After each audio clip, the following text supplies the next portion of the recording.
This Torah class is brought to you by TorahAnytime.com.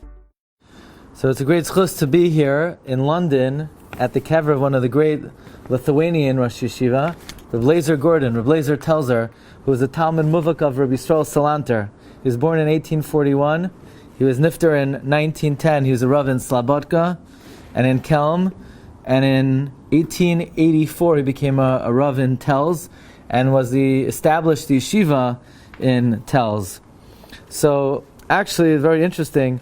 Eliezer Telzer was so orangutan in learning that whenever he was walking, wherever he was going, his mouth was wording words of Torah. He was gesticulating with his hands. It looked like he was speaking with somebody. That's how he was immersed. So that's how he lived and breathed the Torah. It's interesting. At one point in time, some of the Talmidim were drafted into the army, and he needed money to be able to redeem them. And he went into the Beis HaMedrash. He took off the ataros of the Sifrei Torah, and he sold the ataros of the Sifrei Torah. And the Gabbai said, "How can you sell the crown of the Sefer Torah?" So Rabbi Eliezer says, "The crown of a Sefer Torah is when they're Talmidim learning the Torah. That's the crown of a Sefer Torah." Now, Rabbi Leib Gorowitz said over that Rabbi Eliezer Telzer was offered a different Rabbonosim, and his father-in-law didn't want him to take it. His father-in-law said, "Look, I support you. Why do you need to take a Rabbanus? I'll support you." And the mother-in-law said, "No. How can we support? We can't even support ourselves. And we have other children to support. If he has a job, he needs to take it."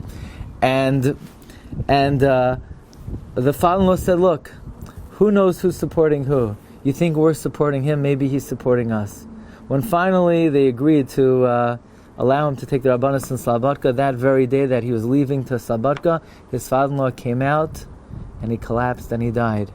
And his mother-in-law said, "I killed you. I told you that to let him take the Rabbanus. In fact, it is he who is supporting us, not we who are supporting him." Now, in 1908, the Telz Yeshiva burnt down. And Rabbi Eliezer Telzer had no eitzah but to go traveling. He went to Berlin to collect money. He went to London, here in London in 1910, to collect money. And he gave a fiery drasha in London. And this fiery drasha was met very coldly. It was met very, very coldly. And it caused him such pain. And his doctor said, "Don't go to England. It's very cold in England." It's actually very cold here today. But the English winter is a very harsh winter. And he had already suffered a heart attack. And his doctor said, "You won't be able to endure the English winter." And in fact, because of the cold reception he had, he died. He died that.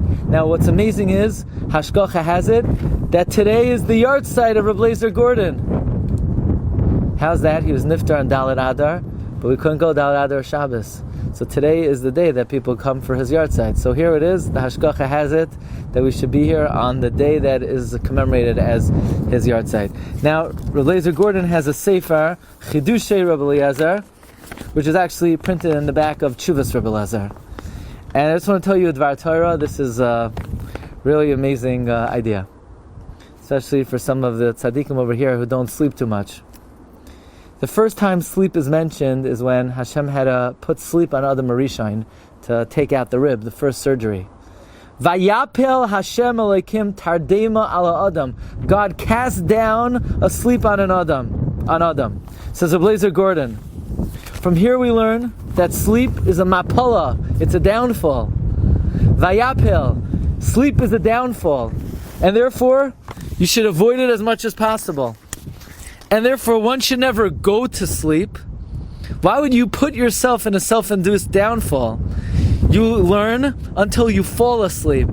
But recognizing that sleep is a mapala. Now, what's interesting is that the Arizal did not look at it that way. The Arizal looked at sleep as a way of having the ability to gain extra chidushim in Torah. In fact, the Ohr HaChaim HaKadosh writes that when one sleeps, one locks away the mitzvahs that one did that day, so that no avera that you do later could sully any mitzvah that you do. But nevertheless, this is the idea of Rabbi Eliezer Gordon, that sleep is a mapala, v'lo yelech lishoin ad shetachtafenu shina. You don't go to sleep until you're grabbed by it. He would also explain And this is brought by Reb Zalman Sorotzkin, that why, when we learn the Shira, V'hamayim lohem chayma miminaham u'misim, the reason why we learn it in a special niggin is to counteract the kofrim who explain away the miracle of Kriyas Yamsuf with natural phenomenon. We give it a special Shira to indicate this was the Yad Hashem, this was Hashgacha Pratis. Now, there are a few institutions of Eliezer Gordon that are adopted in yeshivas till today. One is, until his time in the yeshiva, there was one shir for all the Talmidim, no matter what age, no matter what level. And he instituted different shlavim of shiurim depending on the age and level of the Talmud. Also, he was a proponent of Musar, as he was a Talmud Muvak of Rabbi Salanter, but he did not impose Musar on the Talmidim. He recommended it, and he encouraged it, but he left it up to the Talmidim whether they wanted to participate. So, on this day, Hey Adar, which is the day of commemorating the Yahrtzeit this year of Rabbi Eliezer Gordon, which is Dalet Adar, should be Zoicha, all our tefillah should be Neskabel, Barachem and Vratzain. Shkoyach. You've just experienced another Torah class brought to you by TorahAnytime.com.